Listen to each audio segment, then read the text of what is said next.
Welcome! In today's tutorial, we will go over how to design new forms. After setting up merge tags, fillable forms can be created. Begin by clicking on Forms from the Quick Forms drop-down. From there, you will click on New. This will bring you to the Forms workspace. From here, you can upload a PDF or choose to work on an already existing form or document. For today's video, we will upload a PDF.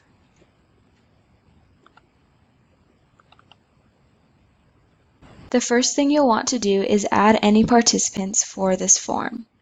To do this, go down to the Participant Levels section. From here, you can choose to add a participant you have already created.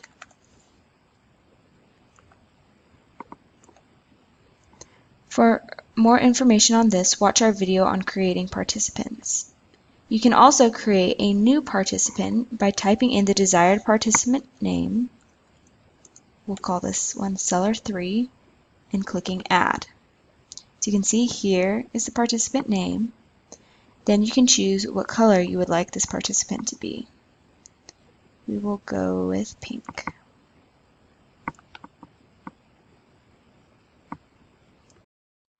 You will also notice that you can divide the participants into different levels. If you want everyone to receive the document and work on it at the same time, you can keep everyone in level 1. However, you can also add levels before or below so that the participants will receive the form in the order you desire.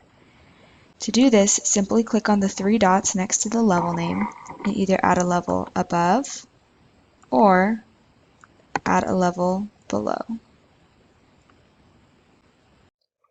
Once all the desired participants have been added, you can add the form fields you would like them to fill out. To do this, simply check on the desired participant and then go to the form field you would like them to fill out. So here we'll have the seller's first name. As you can see, it will be color-coded in accordance to the participant you select. If you want to add a field not assigned to a particular participant, just click on Unassigned. You may also add merge tags. Merge tags are anything that you will fill out. Simply click on and drag the merge tag to your form and then change it to whatever size you desire. At the end, make sure to save your form.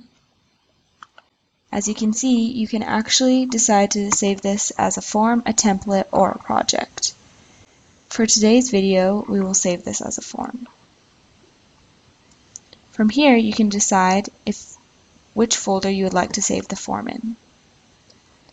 You can then give your form a name and decide whether to make it public or private. Then click Save.